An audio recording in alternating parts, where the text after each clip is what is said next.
Welcome back to the MinMax challenge. The challenge where I have come to realize that the thumb sucks. It's a long, arduous fight and they deal so much damage and fling so many debuffs. It's hard to just do anything really.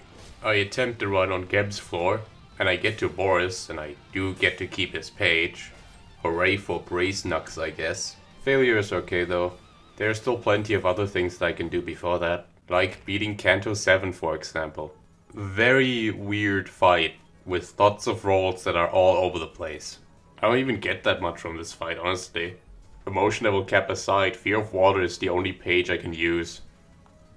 I think that should make Geb's early game more viable, but Geb's team will run the usual goobers. Kim, Alan, and Nikolai. They kind of have the best die roll to being able to eat shit ratio. And in most cases, Nikolai is just Geb's best friend. I revised Kim's deck again, by the way. He now runs some slash stance PT stuff. Definitely not as a coping mechanism. But this guy is ranged, so, you know, brr, Violet Blades, go. Which Geb also has, because yes. Overall, I get pretty lucky with the bats in this fight. If I don't have anything to counter the evade dice on hand, I just kind of take free damage, which is bad. If too much blood is spilled, Bloodsucker Man over there kind of goes on a rampage, so if only I had a page that's just impervious to status effects. Oh wait.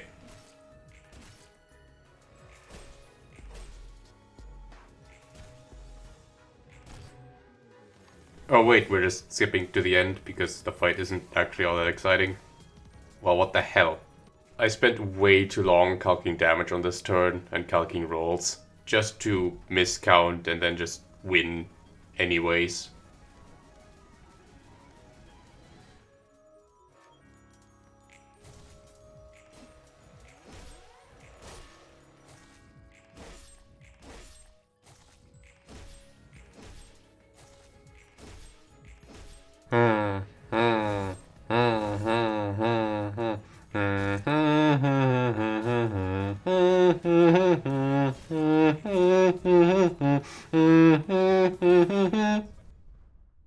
So for the next fight, god damn it. You're mad!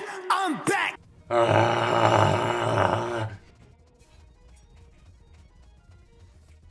Yeah, okay, so R-Corp 2 isn't much different from R-Corp 1, but there is a slight change of strategy here.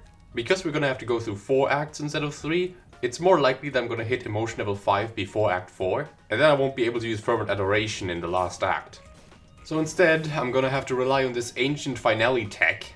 Basically, if I stagger and kill the last guy of Act 3, all in one scene, the finale will activate at the start of Act 4.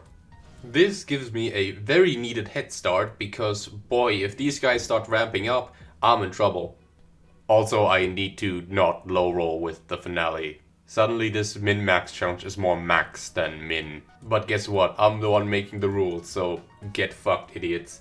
This is my dictatorship. You might have noticed that we also have a newcomer on our team. Myongest Ye goes stupidly hard. Something something Limbus ID, something something opportunity cost, you get the deal. Though, I will state for the record, smokers innately just get more from Youngest because of how damage calculation works. Also, it's a band-aid fix for die power because I don't really know how to build die power on smoke. As for the last slot that is available to me, my brain just kind of thought it was a good idea to bring Mind Hauler. I replaced this later on with Sooty Thwack, but also Meat Gear might actually be optimal in some other occasions. Listen man, that requires way too much damage calculating for my liking, so just use Sooty Thwack, man. Regardless of what you actually think of Ye, the fact is they have become the Devourer of Gods and are here to trivialize the rest of Star of the City.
Goodbye, my clones. Back to the lobby. Bayard! Because wedging Thorn is just straight up better than frontal assault. Throughout this entire playthrough, I've been putting the floor of art through like hell. But I'm glad to announce that Netzek has finally earned him a 5-minute nap. This will be his last appearance for a while. Mainly because we are now going to change our approach here a little. The problem with this reception is that we only have 4 nuggets available. For some reason. This means enemy damage will be much more concentrated, and therefore making tanking a lot more harder.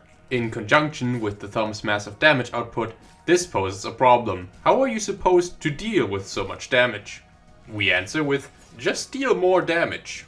And take a guess who deals the most damage in this game. Well, it's Malkuth, because she has an infinite scaling thing, but ignore that. Yesod has like everything you could ever want. By which I mean he has Myong's synergy. This floor just kind of gets exponentially more unhinged as time goes on, with Dark Flame being an obvious victory condition in most cases. Overall, I'm just happy to have like a decent early game. Speaking of early game, this is one of Ye's only downsides to being a 3-light page. But you're gonna see they're definitely gonna pull their weight. As for other key pages, Maxim is just like a really good tank still, so he gets to eat up all the shock bullets if possible. Nikolai with dual pierce res can eat up all the focus fires. And Eugene, I don't really know why Eugene is there. Like, she's obviously a synchro sweeper here, but I don't know why I didn't just pick Alan. Details. Pierce is still Pierce. A perfectly timed Dark Flame for my synchro. From here on, I can just spam mass individuals and call it a day. You have no idea how relieved I felt after beating this. Because the index proxies are just a lot more easier to deal with. Same story here, except I sack a nugget here to get to emotion level 5 faster, activate Dark Flame, and then just sweep. I don't know how to roll into the comment section, so I'm just gonna start. Because the mod doesn't have that. Apno pages I probably could do. Instinct tells me it wouldn't make too much of a difference. Speed die rolls are a completely different story. If you ever play one of those mods that just throw too many infinite speed die at you, you understand that it's not very fun to not be able to redirect. That is not happening, good sir. At least not from me. I'm just not having fun when playing Limbus.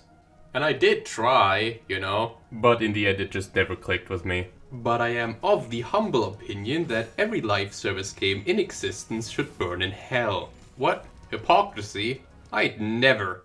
Though that being said, if you ever see me play a gacha game that isn't Arknights, that's not me, that's a skinwalker. Please kill me on sight.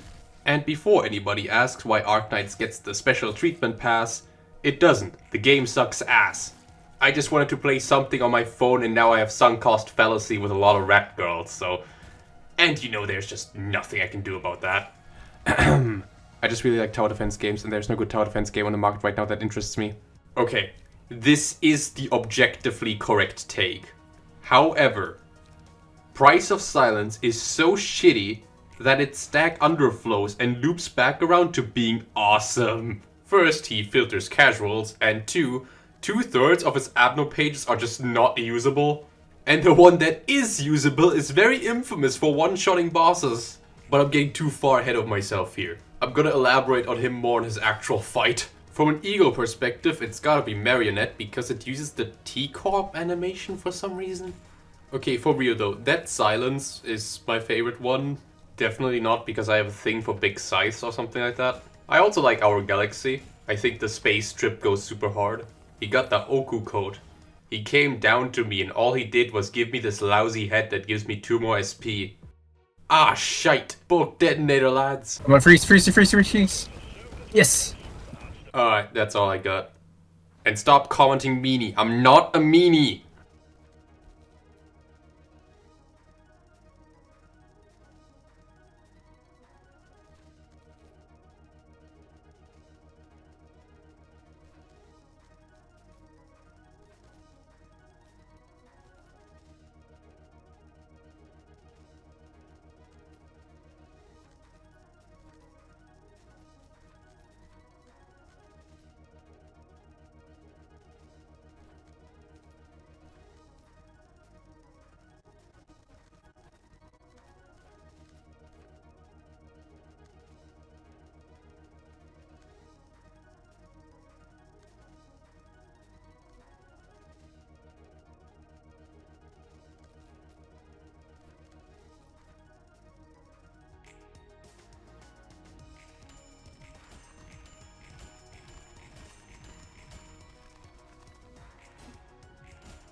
The index proxies fall in more or less the same way. I sack a nugget and then just get Dark Flame, start shooting, and then win.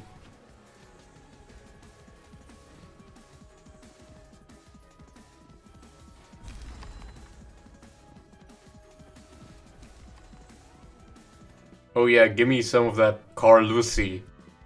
Meanwhile, Yen takes a Typewriter pill and accepts that nothing ever happens in the city. Alright, Korean text over here is definitely one of those fights that tend to be rather difficult on challenges. This is usually the point where solo and autoplay only give up.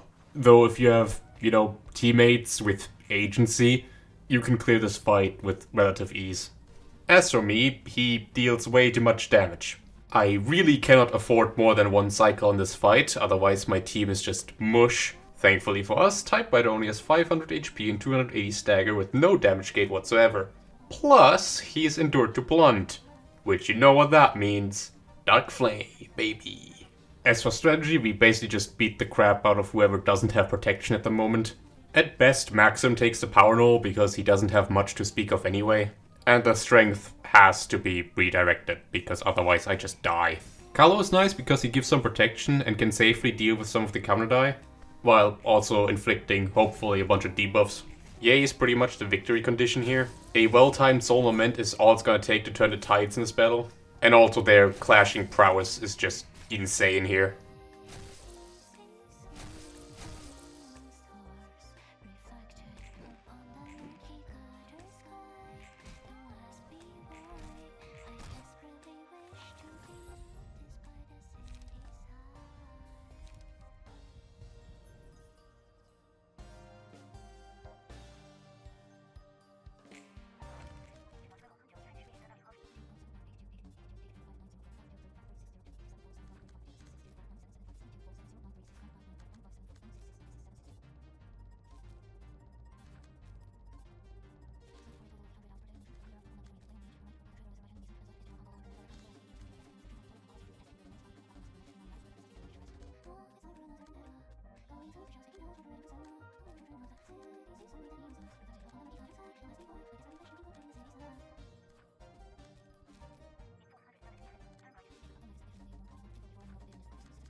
Carlo dying here complicates things a lot. But it does give me an opportunity to end this fight quicker. I spent way too much time coming up with a setup to kill both hands at the same time here. Problem with the hands is they'll still play their entire turn if they're at 1 HP. So I can't confirm Alan's safety. If he dies though, I'll have a guaranteed Dark Flame in 2 scenes, and if I don't, well, that sucks. The deadline here is his mass attack, which only Ye can roll. Alan is definitely dead, and then everybody will just crumble and fall due to the hands in the next cycle.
When he changes stance, I can't immediately just go all out. I have to wait for Nikolai to apply the mark.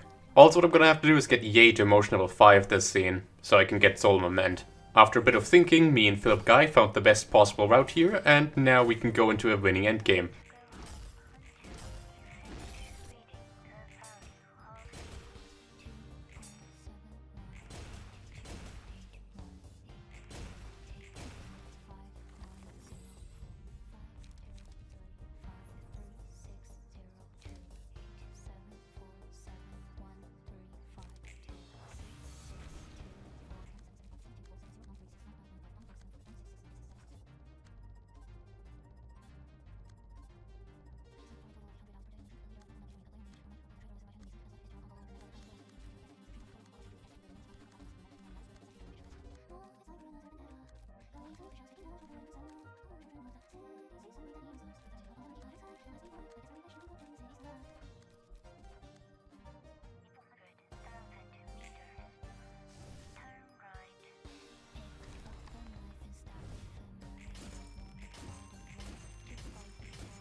Shoutouts to Ye casually dealing triple digits of damage. First try, bitches!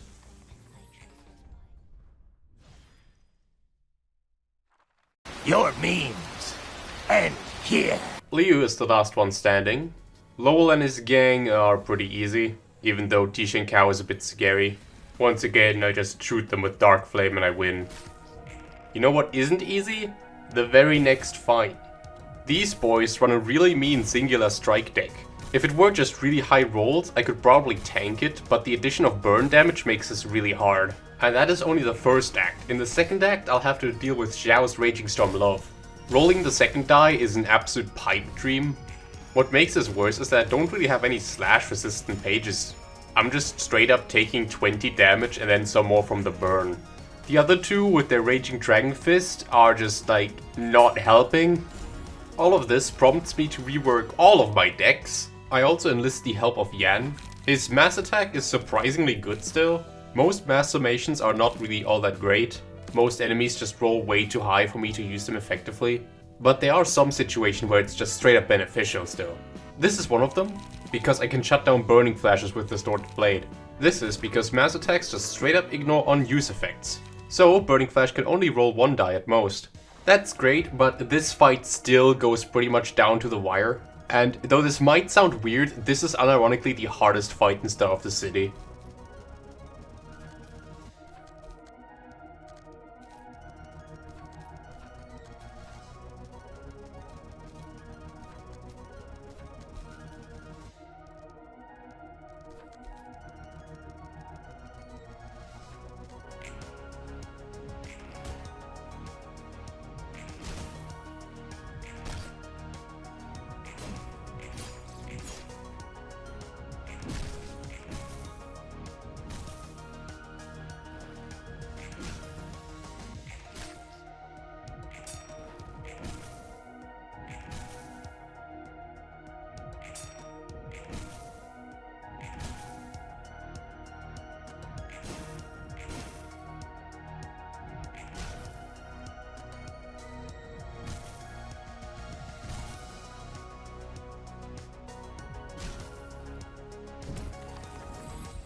Miris, do you know what a scaly is? Xiao time. At this point, I am just sick and tired of Liu. I immediately realized I just cannot deal with these two. High rolls, damage, burn. You know, I can deal with this, but protection as well? So in an act of desperation, I just slap Lyrigol on everybody. And then something unlikely happens. I top deck. Not one, not two, but 4 of them. I swear on Metaclank's non-existent facial hair that I did not fish for this. The stars just conveniently aligned to me to just fuck up this lizard.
And now that Xiao's gone, the fight is pretty easy. Everybody just gangs up on Miris. Poor guy.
After that bullshit is cleared, I'm forced to fight E-Dragon, famous speedrunning legend, or specifically his Chinese counterpart. His infernal anger manifests as this horrible debuff that basically reads out, "You might as well shove an entire cheese grater up your ass, you stupid bitch." And all of this because I griefed him in a StarCraft 2 freefall once.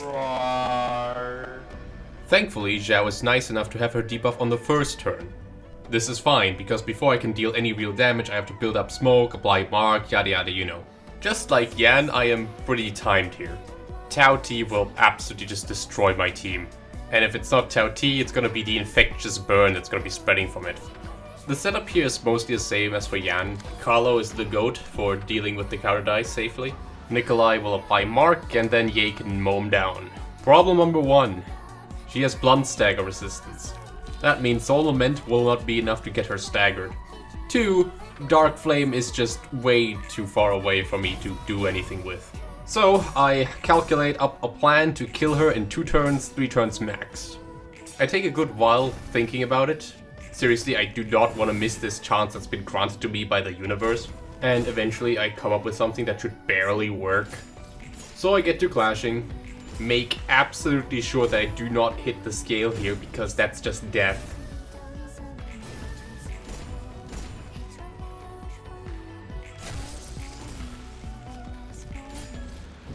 And on the second turn I just go hog wild on the damage.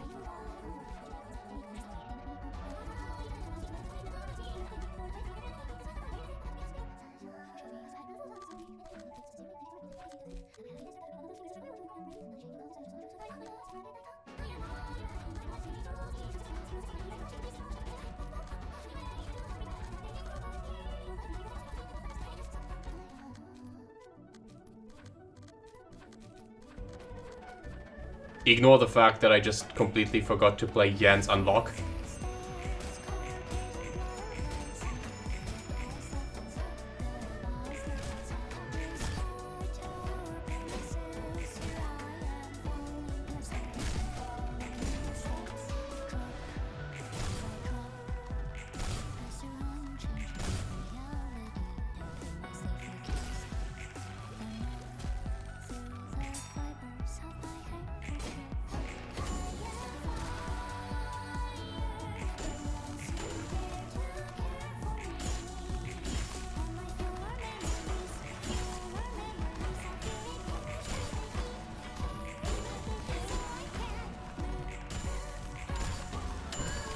She survives on 9 HP, but that's fine.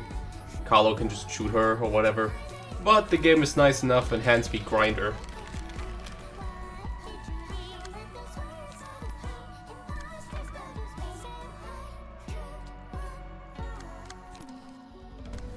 And then my heart kind of sank, because watching Grinder deal so little damage and roll so low gives me a very bad prospect about the future.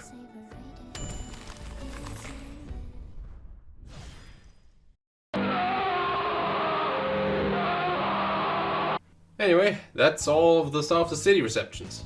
These fights have been upping the ante, and the fact that we haven't gotten to the difficult part of the game yet is concerning. Anyway, as I sink back into my chair, thank you so much for watching, and I'll see you next time when I kill every app on this planet.